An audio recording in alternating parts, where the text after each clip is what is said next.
मी पाठीमागं सांगितलं होतं अर्थशास्त्रासाठी सेपरेट वही करायची म्हणून. वरती प्रकरण पहिले, प्रकरणाचं नाव लिहा. अर्थशास्त्रातील मूलभूत संकल्पना. अर्थशास्त्रातील मूलभूत संकल्पना. आणि स्वाध्याय लिहा. प्रश्न पहिला. प्रश्न पहिला, योग्य पर्याय निवडा. योग्य पर्याय निवडा.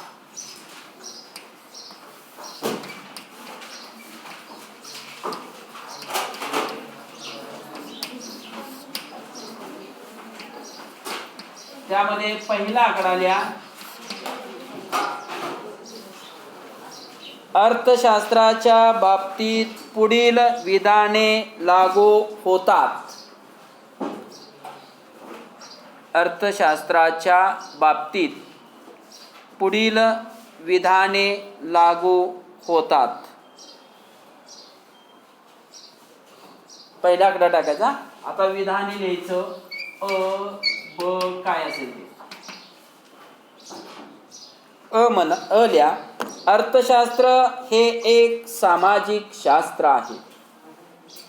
अर्थशास्त्र हे एक सामाजिक शास्त्र आहे.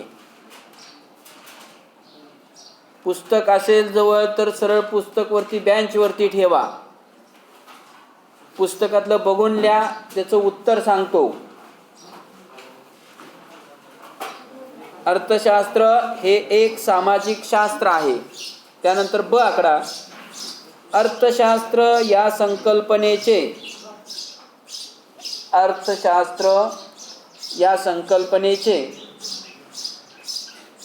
मूळ ग्रीक शब्द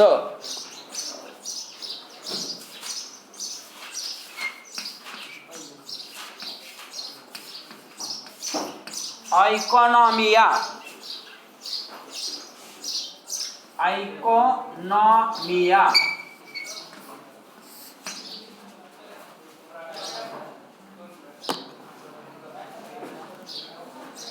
इंग्रजीमध्ये कंसात OIKON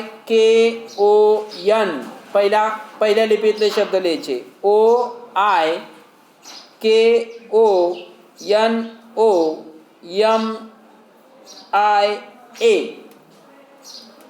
कंस पूर्ण पासून आले आहे. पासून आले आहे.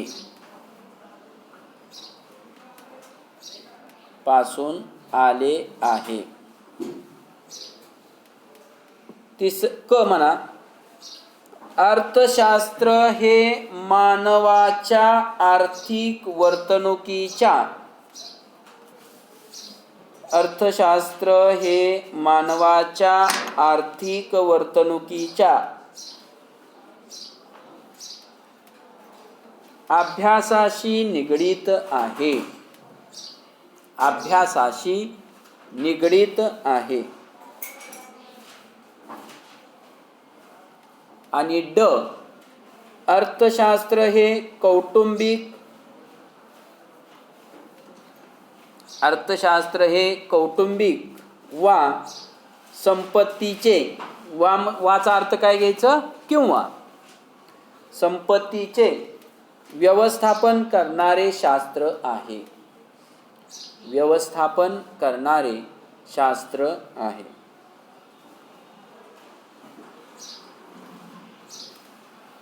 आता हे पर्याय दिलेत पहा.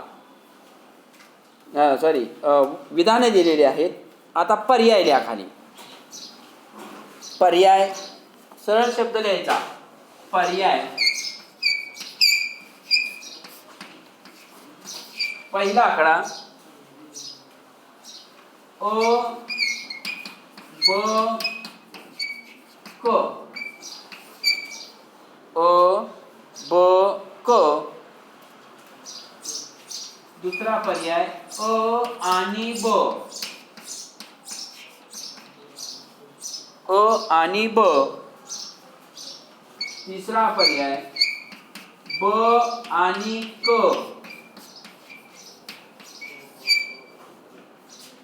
आणि चौथा पर्याय अ ब क आणि ड.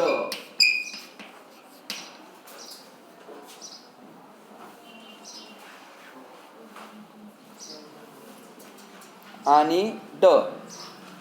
तर अचूक उत्तर आहे अ ब क आणि ड.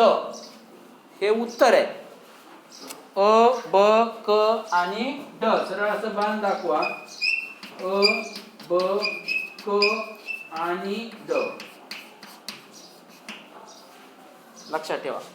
परीक्षेमध्ये तुम्ही वाक्य लिहिलं, परीक्षेमध्ये वाक्य लिहिलं का नाही, अर्थशास्त्राच्या बाबतीत पुढील विधाने लागू होतात. डायरेक्ट त्याच्या खाली जर असं बाण दाखवला नुसतं अ ब क ड लिहिलं तरी चालतंय परीक्षेमध्ये. हा, पण चांगली उत्तरपत्रिका जर पाहिजे असेल तर हे पर्याय न लिहिता विधानं लिहायची आणि त्याच्या खाली उत्तराचा बाण दाखवायचा आणि अ ब क आणि ड असं लिहायचं. हे पर्याय नाही लिहिले तरी चालतात. दुसरा आकडा, ॲडम स्मिथ. ॲडम स्मिथ यांच्या बाबतीत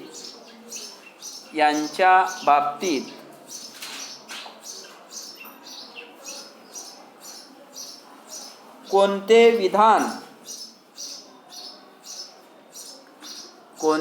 विधान किंवा विधाने लागू होत नाहीत, किंवा विधाने लागू होत नाहीत. जसं आता इथं पर्याय दिले का एकाखाली एक अ ब क ड, तसे एकाखाली एक लिहायचं. ॲडम स्मिथ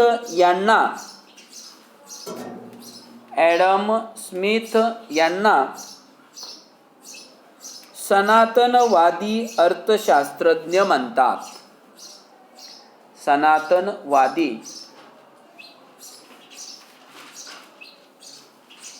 अर्थशास्त्रज्ञ म्हणतात. ब, ॲडम स्मिथ यांनी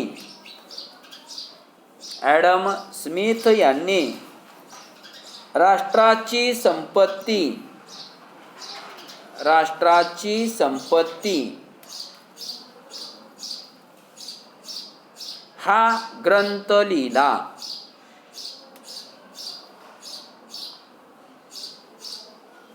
त्यानंतर क,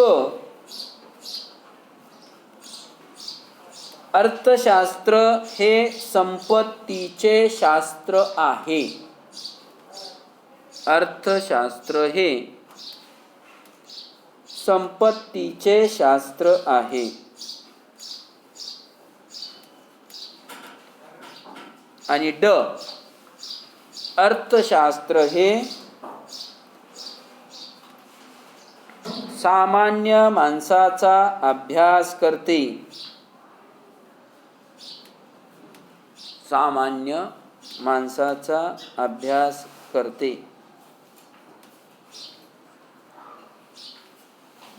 आता पर्याय पहिला ड. पर्याय पहिला ड. दुसरा अ ब आणि क.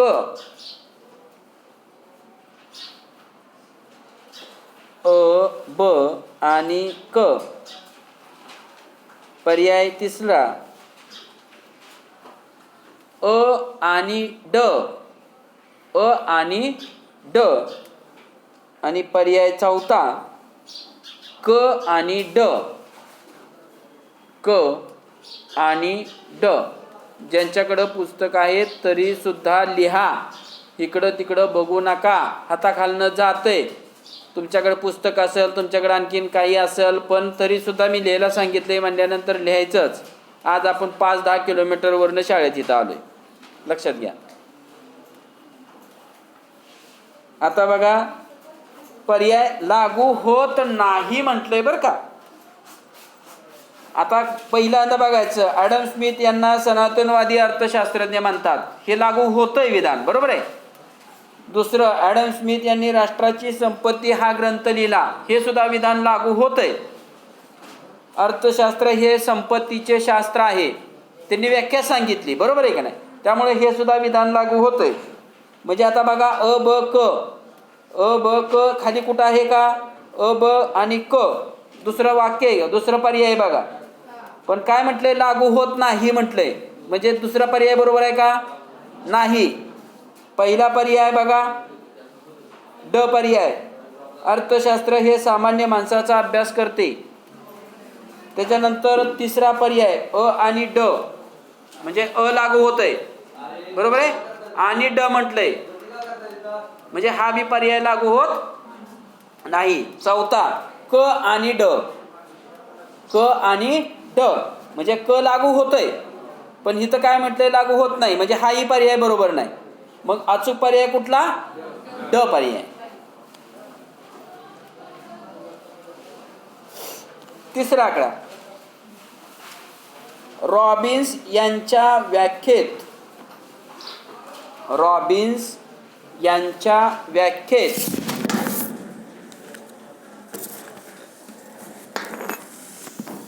पुढील मुद्द्यांचा विचार केला आहे.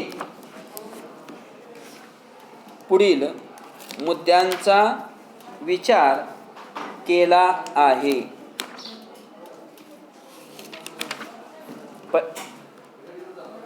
अ म्हणा, अमर्याद गरजा, अमर्याद गरजा.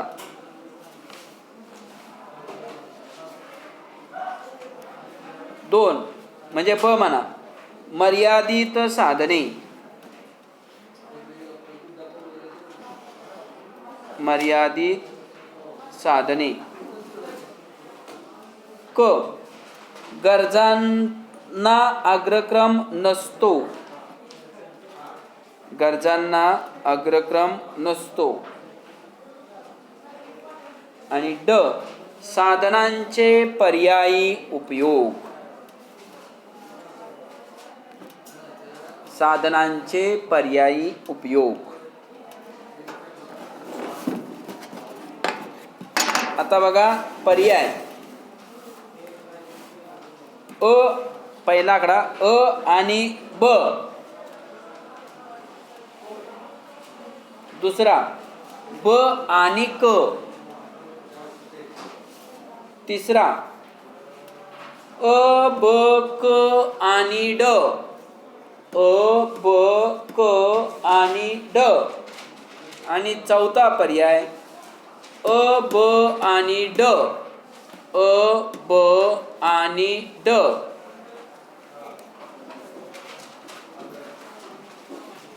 आता बघा, पुढील मुद्द्यांचा विचार केला आहे म्हणतंय बघा, व्याख्येत सांगितली त्यांनी. त्यामुळे पहिल्या मुद्द्याचा विचार केलाय का बघा, अमर्याद गरजा केलाय, मर्यादित साधने केलाय, गरजांना अग्रक्रम नसतो, गरजांना अग्रक्रम नसतो. आणि साधनांचे पर्यायी उपयोग, साधनांच्या पर्यायी उपयोगाचा विचार केलेला आहे. गरजांना अग्रक्रम नसतो ह्याचा विचार केलाय का, नाही केला, बरोबर आहे. पण इथं काय म्हटलं, केला आहे, म्हणजे कोणत्या कोणत्या पर्यायाचा, कोणत्या कोणत्या विधानाचा केलाय, अ ब आणि कुठला ड, या 3 विधानांचा पर्याय विचार केलेला आहे मुद्द्यांचा, बरोबर आहे. म्हणजे पर्याय मधलं कुठलं पर्याय बरोबर आहे, चौथा पर्याय अ ब आणि ड.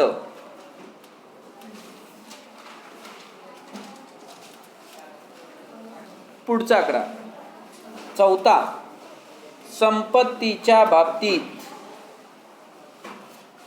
संपत्तीच्या बाबतीत खालील विधाने लागू होतात.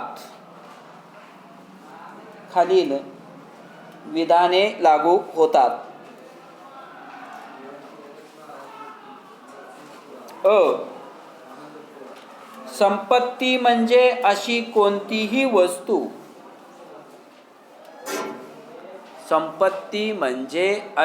कोणतीही वस्तू जिला बाजार मूल्य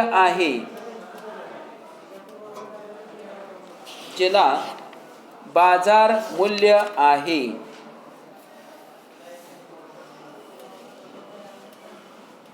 आणि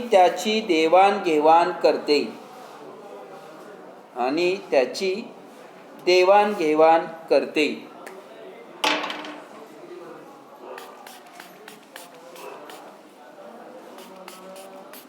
त्यानंतर संपत्तीत मनुष्य बाह्यता आहे.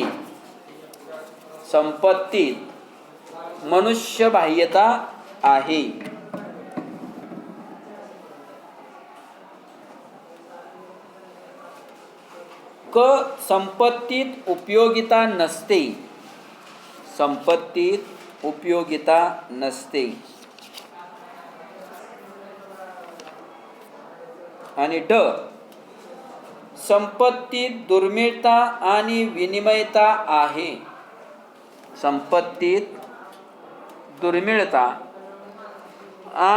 विनिमयता आहे.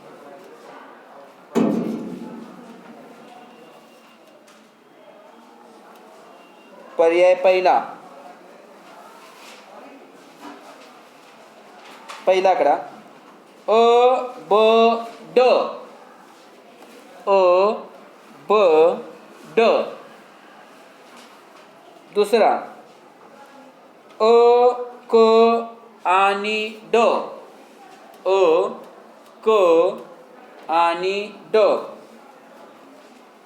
पर्याय तिसरा ब क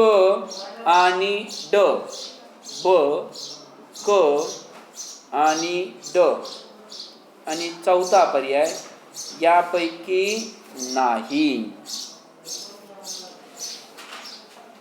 यापैकी नाही.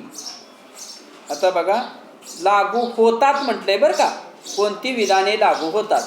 आता तुम्ही ऑनलाईन पहिला धडा शिकवून झालेला आहे. काही विद्यार्थ्यांनी ऑनलाईन सुरुवातीला बघितलं असेल किंवा काही विद्यार्थ्यांनी बघितलं नसेल. तर ज्यांनी बघितलेलं आहे त्यांच्या ते लक्षात येईल. संपत्ती कशाला म्हणायचं आणि संपत्तीची वैशिष्ट्ये शिकवलेली आहेत. बरोबर. म्हणजे याचा अर्थ संपत्ती कशाला म्हणायचं, तर ज्या वस्तूला बाजार मूल्य आहे. म्हणजे याचा अर्थ ती वस्तू बाजारामध्ये जर विकायला मांडली तर ती वस्तू बाजारात विकली जाते, तिला काही का होईना पण किंमत मिळते व त्या वस्तूची देवाणघेवाण करता येते. म्हणजे त्या वस्तूची देवाणघेवाण होते अशी कोणतीही वस्तू म्हणजे संपत्ती होय. आणि त्या संपत्तीची वैशिष्ट्ये आहेत पहा. पहिलं वैशिष्ट्य आहे उपयोगिता. उपयोगिता कशाला म्हणायचं, मानवी गरज पूर्ण करण्याची वस्तूच्या अंगी जी क्षमता असते त्या क्षमतेला उपयोगिता असं म्हणतात. मानवी गरज पूर्ण करण्याची ज्या वस्तूच्या अंगी क्षमता आहे त्या क्षमतेला उपयोगिता म्हणायचं. हातामध्ये माझ्या खडू आहे, मला फळ्यावरती लिहायचंय. फळ्यावरती लिहित असताना माझी गरज भागवण्याची क्षमता ह्याच्यात आहे का नाही, ह्या खडूमध्ये. म्हणजे खडूमध्ये काय आहे म्हणायचं, उपयोगिता आहे म्हणायचं. तुम्हाला ह्याच्यापासून उपयोगिता मिळणार आहे का, नाही मिळणार. पण मला उपयोगिता मिळणार आहे, कारण मला माझी लिहिण्याची गरज पूर्ण कशामुळे होणार आहे, खडूमुळे होणार. ती वस्तू चांगली आहे की वाईट आहे याचा विचार अर्थशास्त्रात केला जात नाही. लक्षात ठेवा.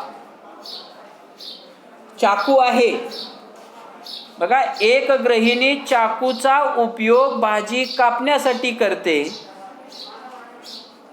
तर दुसरी गृहिणी त्या चाकूचा उपयोग घरातील एखाद्या व्यक्तीचा खून करण्यासाठी करते. बघा, दोन्ही ठिकाणी चाकूमध्ये उपयोगिता आहे. एका ठिकाणी चाकूनं चांगलं काम केलंय, एका ठिकाणी चाकूने वाईट काम केले. पण इथं अर्थशास्त्र चांगलं काय वाईट काय याचा विचार करत नाही. गरज पूर्ण होते ना, म्हणजे उपयोगिता आहे. जर तुम्हाला विचारलं मी की विषामध्ये उपयोगिता आहे का, तुम्ही काय उत्तर द्याल? नाही म्हणून उत्तर देणार आहे. तुम्ही म्हणणार विषामध्ये काय उपयोगिता असते होय. पण हा जर प्रश्न अर्थशास्त्राला विचारला तर अर्थशास्त्र काय सांगणार आहे? विषामध्ये उपयोगिता आहे. लक्षात घ्या, आपल्याला विष घ्यायचं नाही, आपल्याला त्यामध्ये उपयोगिता नाही. पण जो व्यक्ती जीवनाला कंटाळलाय त्याला त्यापासून उपयोगिता मिळणार आहे का नाही? मिळणार आहे का नाही? म्हणून त्याच्यामध्ये उपयोगिता आहे. तुम्ही 12वीला गेल्यानंतर ते आहे, स्वतंत्र प्रकरण आहेत, तिथं तुम्हाला ते व्यवस्थितपणे अभ्यासता येईल. आम्हालाही तिथं स्वतंत्रपणे व्यवस्थितपणे सांगता येईल. पण इथं एवढंच लक्षात ठेवा की मानवाची गरज पूर्ण करण्याची वस्तूच्या अंगी क्षमता असेल तर त्याला उपयोगिता असं म्हणायचं. ती वस्तू चांगली आहे का वाईट आहे याचा विचार करत बसायचं नाही. त्यानंतर दुर्मिळता. गुणधर्म सांगितले त्याचे 4. पहिला गुणधर्म सांगितलाय उपयोगिता, दुसरा गुणधर्म सांगितलाय दुर्मिळता, तिसरा गुणधर्म सांगितलाय विनिमयता आणि चौथा गुणधर्म सांगितलाय मनुष्यबाह्यता. तरच त्याला संपत्ती म्हणायचं, अन्यथा त्याला संपत्ती म्हणायचं नाही. मग कोणतीही संपत्ती असू द्या पा, त्याच्यामध्ये हे 4ही गुणधर्म असतातच. त्यातला एखादा गुणधर्म जरी नसला तरी त्याला संपत्ती म्हणायचं नाही. त्यानंतर दुसरा गुणधर्म दुर्मिळता, म्हणजे याचा अर्थ ती वस्तू आपल्यापासून वेगळी करता येते का असा प्रश्न विचारायचा. हो उत्तर आलं की म्हणायचं तिचा समावेश संपत्तीत होतो. आपल्यापासून वेगळी करता येते का, मग संपत्ती म्हणून जी वस्तू असेल का नाही आपल्याकडं, त्या वस्तूचा आपल्यापासून ती वस्तू वेगळी करता येते. त्यानंतर विनिमयता, म्हणजे एका वस्तूच्या बदल्यात दुसरी वस्तू मिळते का. संपत्तीमध्ये तसं होतं, बरोबर आहे का? संपत्तीमध्ये तसं होतं, म्हणजे संपत्तीमध्ये विनिमयता हा गुणधर्म सुद्धा आहे, दुर्मिळता सुद्धा गुणधर्म आहे आणि मनुष्यबाह्यता हा सुद्धा गुणधर्म आहे.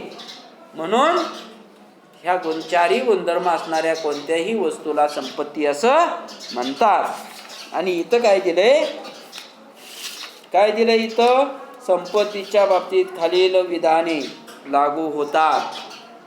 पहिलं विधान लागू होतंय कारण ती व्याख्या सांगितली. दुसरं उदाहरण लागू होतंय, संपत्तीत मनुष्यबाह्यता आहे, लागू होतंय. तिसरं होतंय का, संपत्तीत उपयोगिता नसते, तिथं असते म्हणतंय, इथं काय म्हटलंय, नसते, म्हणजे हे विधान लागू होतंय का, नाही. आणि चौथं लागू होतंय का, संपत्तीत दुर्मिळता आणि विनिमयता आहे, लागू होतंय. मग लागू कोणती होत आहेत, अ, ब आणि ड ही विधाने लागू होतात. बरोबर आहे. पर्याय लिहिले तुम्ही, पर्याय लिहिले. मग आता कोणता पर्याय बरोबर आहे? पहिला पर्याय बरोबर आहे, अ, ब, ड.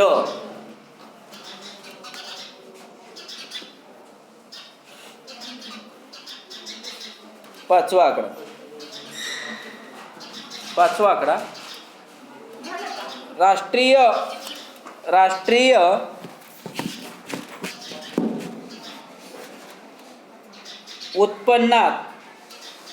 राष्ट्रीय उत्पन्नात खालील घटकांचा विचार केला जातो.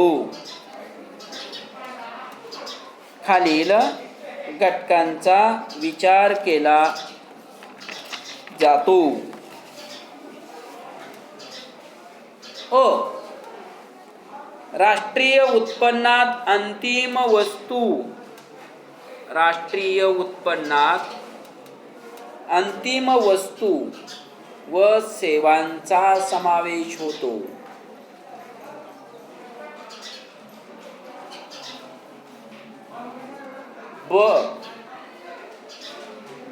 ब यात आर्थिक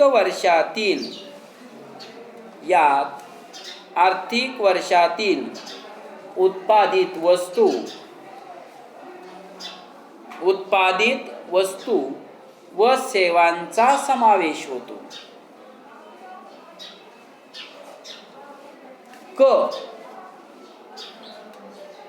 दुहेरी मोजदाद टाळली जाते.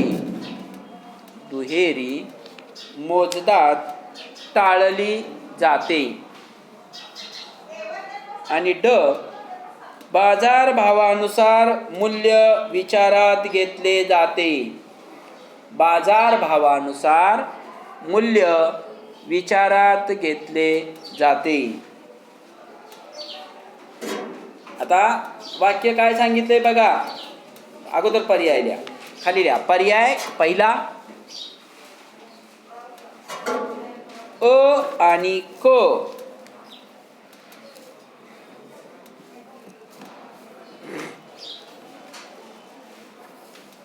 अ आणि क. दुसरा पर्याय ब आणि क.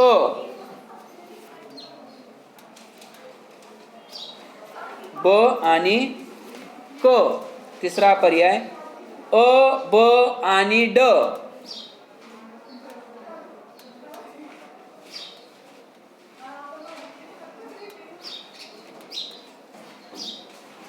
आणि चौथा पर्याय अ ब क आणि ड. अ ब क आणि ड. आता बघा, खालील घटकांचा विचार केला जातो म्हणतोय बरं का. आता कुठल्या कुठल्या घटकांचा? राष्ट्रीय उत्पन्नात अंतिम वस्तू व सेवांचा समावेश होतो. याचा विचार केला जातो का जात नाही? केला जातो. कारण राष्ट्रीय उत्पन्नाची व्याख्या सांगताना अशी सांगितलेली आहे, एका आर्थिक वर्षाच्या काळात देशात उत्पादित होणाऱ्या वस्तू आणि सेवांचं मूल्य म्हणजे राष्ट्रीय उत्पन्न होय. किंवा अंतिम वस्तूंचा समावेश राष्ट्रीय उत्पन्नामध्ये केला जातो. हे काय मला वाटतंय तुम्हाला विस्तृतपणे सांगितलेलं नाही, कारण त्याचा कुठं व्याख्याच आहे बा. एक दुसरी व्याख्याच आहे, एका आर्थिक वर्षात अर्थव्यवस्थेत उत्पादित झालेल्या अंतिम वस्तू व सेवांची बाजारभावानुसार केलेली गणना म्हणजे राष्ट्रीय उत्पन्न होय. आता अंतिम वस्तू कशाला म्हणायचं तुम्हाला सांगतो पहा.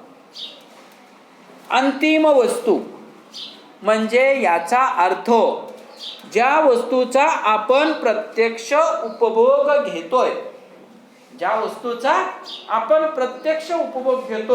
त्या वस्तूला कसली वस्तू म्हणायचं? अंतिम वस्तू म्हणायचं. लक्षात घ्या, जिचा आपण प्रत्यक्ष उपभोग घेतोय तिला अंतिम वस्तू म्हणायचं. ह्याचा मी प्रत्यक्ष उपभोग घेतोय, ह्याला अंतिम वस्तू म्हणायचं. लक्षात येते? ह्याच्यापासून जर बुकटी तयार करून जर परत त्याचा उपयोग कशा ठिकाणी जर झाला तर तिथं बुकटी अंतिम वस्तू झाली. लक्षात येते? अंतिम वस्तू. आणखीन एखादं उदाहरण सांगतो. ऊस आहे, आपण शेतकऱ्याची मुलं आहोत. ऊसापासून काय तयार होतं? सगळ्यांना माहित आहे, बरोबर आहे? सगळ्यांना माहित आहे. मग ज्या वस्तूचा आपण प्रत्यक्ष उपभोग घेतोय ती वस्तू अंतिम वस्तू. मार्केटमध्ये जर काकवी विकायला आणली तर काकवी ही काय झाली? मार्केटमध्ये अंतिम वस्तू झाली. आपण विकली, काही लोकांनी उपभोग करण्यासाठी नेली, घरी गेल्यानंतर चपाती बरोबर काकवी खायला सुरुवात केली, तिथं अंतिम वस्तू. लक्षात येते? त्यानंतर ऊसापासून रस गाळला, उन्हाळ्याच्या दिवसामध्ये रस्त्यावरती स्टॉल मांडला, मशीनमधून ऊस गाळप करून गिरायकांना त्या ठिकाणी ऊस द्यायला सुरुवात केला ग्लासवर. तिथं रस काय झाला, अंतिम वस्तू झाली. त्या ऊसापासून किंवा त्या काकवीपासून रसापासून गुळ तयार झाला, गुळ मार्केटमध्ये विकायला आणला, गुळ काय झाला तिथं, अंतिम वस्तू झाल्या. त्यानंतर परत ऊसापासून साखर तयार झाली, ती मार्केटमध्ये विकायला आणली, काही ठिकाणी साखर काय झाली, अंतिम वस्तू झाली. लक्षात येते अंतिम वस्तू कशाला म्हणायचं. मग आपण जर काही ठिकाणी रसाचा उपभोग घेतोय तिथं रस ही अंतिम वस्तू, काही ठिकाणी काकवीचा उपभोग घेतोय, काही ठिकाणी काकवी ही अंतिम वस्तू, काही ठिकाणी गुळाचा उपभोग घेतोय, गुळ ही अंतिम वस्तू, काही ठिकाणी साखरेचा उपभोग घेतोय, साखर ही अंतिम वस्तू. जागा नसेल लक्षात घ्या. म्हणजे अंतिम वस्तू कोणती. मग इथं काय म्हटले, राष्ट्रीय उत्पन्नात अंतिम वस्तू व सेवांचा समावेश होतो. ह्या वाक्याचा विचार केलेला आहे. यात आर्थिक वर्षातील उत्पादित वस्तू व सेवांचा समावेश होतो. याही वाक्याचा किंवा विधानाचा विचार केलेला आहे. दुहेरी मोजदाद टाळली जाते.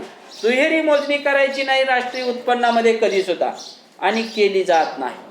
दुहेरी मोजणी म्हणजे एकच मूल्य राष्ट्रीय उत्पन्नामध्ये परत परत धरायचं नाही.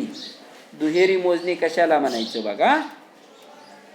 समजा गहू आहे, समजा गहू आहे, जर समजा गहूचं मूल्य राष्ट्रीय उत्पन्नात पकडलं की त्यानंतर गहूपासून जे तयार होईल त्याचं मूल्य राष्ट्रीय उत्पन्नामध्ये पकडायचं नाही.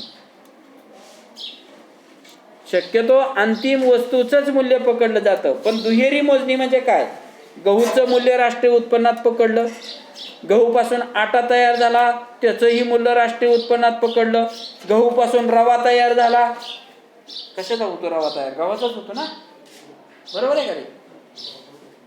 त्याचं जर मूल्य पकडलं तर परत तिथं दुहेरी मोजणी झाली. त्याच्यापासून बिस्किट तयार झालं, तिथं सुद्धा पकडल्यानंतर काय होणार आहे, दुहेरी मोजणी होणार आहे. म्हणजे याचा अर्थ दुहेरी मोजणी टाळली जाते. कापूस, त्याचं मूल्य राष्ट्रीय उत्पन्नामध्ये पकडायचं नाही. कापसापासून काय तयार होतं, धागा होते, धागापासून सूत होते, त्याच्यापासून कापड तयार होते, तयार कपडे शिवले जातात, मार्केटमध्ये विक्रीसाठी आणले जातात, बरोबर आहे. मग काही ठिकाणी अंतिम वस्तू कोणती, की आपण कापड धागा घेतला, टेलर कडून आपण कपडे शिवले, परिधान केले, तो ड्रेस अंतिम वस्तू, बरोबर आहे. किंवा काही वेळेस आपण काय करतो, रेडीमेडच ड्रेस घेतो, तो अंतिम वस्तू.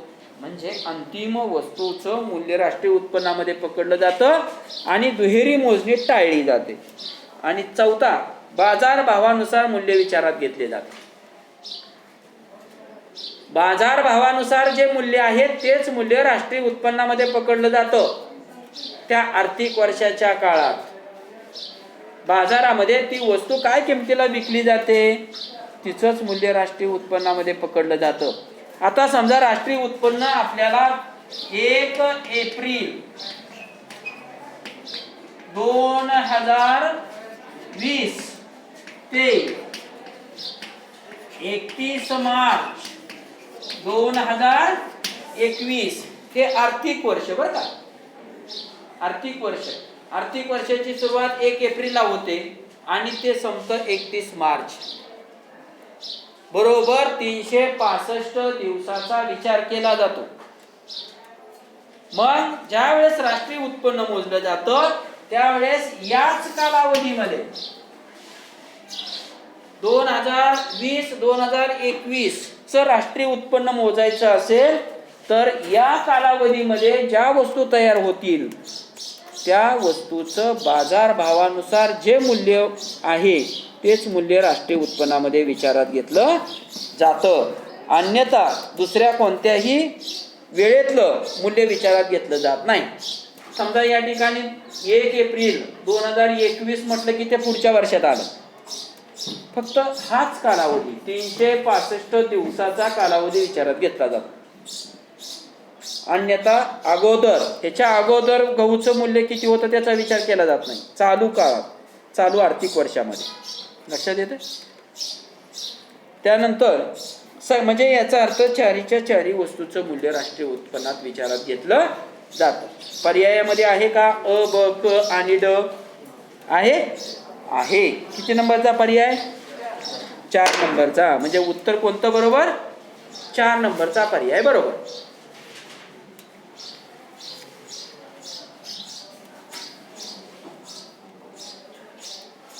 त्यानंतर आणखीन एक वाक्य घ्या. भूमीच्या बाबतीत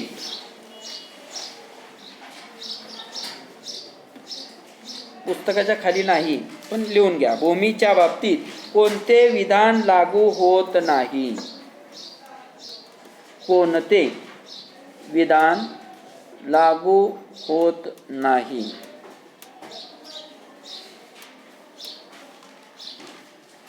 अ, भूमी ही विनामूल्य देणगी आहे. भूमी ही विनामूल्य देणगी आहे. 2,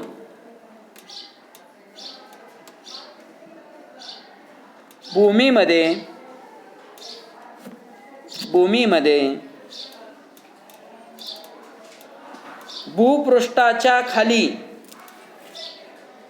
भूपृष्ठाच्या खाली किंवा भूगर्भातील असं म्हटलं तरी चालेल, कॉमा भूपृष्ठालगत किंवा भूपृष्ठावरील आणि भूपृष्ठाच्या वर उपलब्ध असलेल्या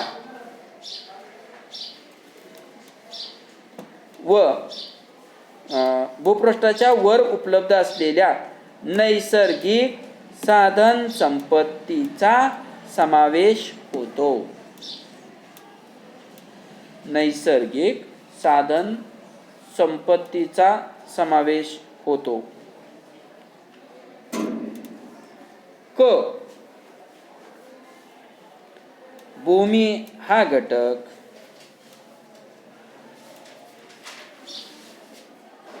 भौगोलिक दृष्ट्या गतिशील आहे. भौगोलिक दृष्ट्या गतिशील आहे. आणि ड, भूमी हा उत्पादनाचा निष्क्रिय घटक आहे. भूमी हा उत्पादनाचा निष्क्रिय घटक आहे.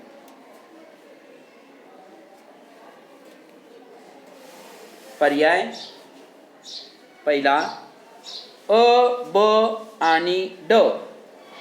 अ, ब आणि ड. पर्याय 2 क. पर्याय 3 ब आणि ड. ब आणि ड. आणि पर्याय 4 अ आणि क. अ आणि क. आता बघा, कोणतं विधान लागू होत नाही म्हटलंय?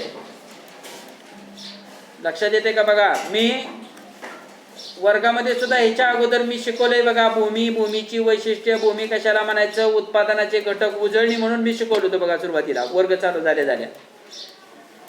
आणि माझ्या माहितीप्रमाणे एक व्हिडिओ सुद्धा पाठवला होता त्या भूमीचा किंवा उत्पादनाच्या घटकाचा. ज्यांनी ऐकलं असेल त्यांच्या हे लक्षात येईल. आता लागू होत नाही म्हटलंय बरं का. पहिलं लागू होतंय का? भूमी ही विनामूल्य देणगी आहे. लागू होतंय. जे निसर्गापासून आपल्याला मोफत मिळतंय, मोफत म्हणजे आपण निसर्गाला कोणत्याही प्रकारचा पैसा देत नाही. निसर्गाला म्हणत नाही आपण हे तुला पैसे धर, कधीच म्हणत नाही. मग निसर्गापासून आपल्याला जे जे मोफत मिळतं त्या सगळ्याला भूमी म्हणायचं. आपण फक्त भूमी कशाला म्हणतो? फक्त जमिनीला भूमी म्हणतो आपण. आपल्याला एवढंच माहित आहे, भूमी म्हणजे जमीन होय. 10वी पर्यंत सुद्धा कुठेतरी तुम्ही अभ्यासला असेल. भूमी म्हणजे जमीन होय. जमिनीचा समावेश भूमीमध्ये होतो, होत नाही असं नाही. फक्त जमीन म्हणजे भूमी नाही. तर निसर्गाकडून आपल्याला जे जे मोफत मिळतंय त्या सगळ्याचा समावेश भूमीमध्ये होतो. मग भूपृष्ठाच्या खाली, आता भूपृष्ठाच्या खाली काय काय मिळतं आपल्याला माहित आहे, बरोबर आहे. भूपृष्ठाच्या वर फुकट काय काय मिळतं हेही आपल्याला माहित आहे. आणि भूपृष्ठाच्या वर आकाशात जे जे आपल्याला फुकट मिळतं ते सुद्धा आपल्याला माहित आहे, बरोबर आहे. म्हणजे इंधन, कोळसा, हवा, सूर्यप्रकाश, ऊन, वारा, धबधबे, नदी, ह्या सगळ्यांना जंगल, ह्या सगळ्यांना काय म्हणायचं? भूमी म्हणायचं. जमीन, सगळ्यांना भूमी म्हणायचं. कारण हे सगळं आपल्याला निसर्गाकडून फुकट मिळतंय, मोफत मिळतंय. पैसे मोजत नाही आपण. तुम्ही म्हणताल मग जमीन काय फुकट मिळते का? जमीन आपण विकत घेतोय, पण जमीन तयार करण्यासाठी निसर्गाला पैसे मोजलेत का? मोजलेले नाहीत, हे लक्षात ठेवा. म्हणून विधानं कोणती कोणती लागू होतात हे लक्षात ठेवा. पहिलं विधान लागू होतंय, दुसरं विधान लागू होतंय. भूपृष्ठाच्या वर मिळणारं, भूपृष्ठाच्या खाली मिळणारे आणि भूपृष्ठाच्या अवकाशामध्ये मिळणारं. त्यानंतर तिसरं, भूमी हा घटक भौगोलिकदृष्ट्या गतिशील आहे, हे लागू होतंय का? भूमी हा उत्पादनाचा निष्क्रिय घटक आहे. आता हे दोन्हीचा अर्थ तुम्हाला सांगतो, तिसरा आणि चौथं. भूमी हा घटक भौगोलिकदृष्ट्या गतिशील आहे म्हणजे याचा अर्थ भूमी एका ठिकाणाहूनची भूमी दुसरीकडे उचलून नेता येते, असा त्याचा अर्थ बरं का. भौगोलिक गतिशीलता आहे. मुंबईमधले जमीन आपल्या नातेपुतेमध्ये आणता येते, नातेपुतेमधले जमीन फोंडशिरसमध्ये उचलून नेता येते, फोंडशिरसमधली जमीन गिरवीला नेऊन ठेवता येते, असा त्याचा अर्थ ह्या वाक्याचा. आणि चौथं वाक्य, भूमी हा उत्पादनाचा निष्क्रिय घटक आहे, म्हणजे याचा अर्थ निष्क्रिय आणि सक्रिय ह्याच्यातला अर्थ समजून घ्या. निष्क्रिय घटक म्हणजे उत्पादन प्रक्रियेमध्ये स्वतःहून भाग न घेणारा घटक म्हणजे निष्क्रिय घटक, आणि सक्रिय घटक म्हणजे उत्पादन प्रक्रियेत स्वतःहून भाग घेणारा घटक. आता सांगा, श्रम उत्पादन प्रक्रियेत स्वतःहून भाग घेऊ शकतो का? श्रमिक घेऊ शकतो, बरोबर आहे का नाही? कारण तो सजीव घटक आहे, सजीव घटक आहे. भूमी सजीव घटक आहे का? नाही, निर्जीव आहे. तो उत्पादन प्रक्रियेमध्ये स्वतःहून भाग घेईल का? घेणार नाही. त्याला कशाची जोड द्यावी लागते? श्रमाची जोड द्यावी लागते. भूमीला श्रमाची जोड दिली तरच उत्पादन प्रक्रियेमध्ये भूमी सहभागी होते, अन्यथा सहभागी होत नाही, हे पक्क लक्षात ठेवा. मग भूमीमध्ये समजा जमिनीचं उदाहरण घ्या, जमीन म्हणजे भूमी. उत्पादन प्रक्रियेमध्ये स्वतःहून भाग घ्यायचं म्हटलं तर त्याला जोड कशाची द्यावी लागते? श्रमाची जोड द्यावी लागते. आपल्याला रानात जावं लागतंय, ट्रॅक्टर आणावा लागतोय, नांगरट करावी लागते, फनपाळी करावी लागते, पेरणी करावी लागते, पाणी द्यावं लागते, मोडणी करावी लागते, खुरपण करावं लागते, परत त्याची मळणी करावी लागते. त्याच वेळेस त्यातून धान्य मिळते, म्हणजे तिथं श्रमाची जोड दिली. त्याच वेळेस उत्पादन प्रक्रियेमध्ये भूमीनं भाग घेतला. लक्षात येते का बघा? म्हणून विधानं कोणती कोणती लागू होतात? पहिलं विधान लागू होतंय, दुसरं विधान लागू होतंय, त्यानंतर तिसरं लागू होतंय का? भूमी हा भौगोलिकदृष्ट्या गतिशील घटक आहे, नाही लागू होत. चौथं होतंय का? भूमी हा उत्पादनाचा निष्क्रिय घटक आहे, लागू होतंय, निष्क्रियच घटक आहे. मग लागू होत नाही कोणतं? क लागू होत नाही. क पर्याय आहे का? आहे, म्हणजे पर्याय कुठला बरोबर? क पर्याय बरोबर.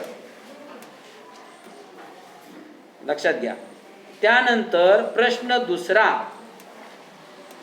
प्रश्न दुसरा. कोणता प्रश्न दुसरा आहे? प्रश्न दुसरा आहे सहसंबंध पूर्ण करा. सहसंबंध पूर्ण करा. तो आपण कधी करायचा? उद्याच्या तासाला पूर्ण करायचा.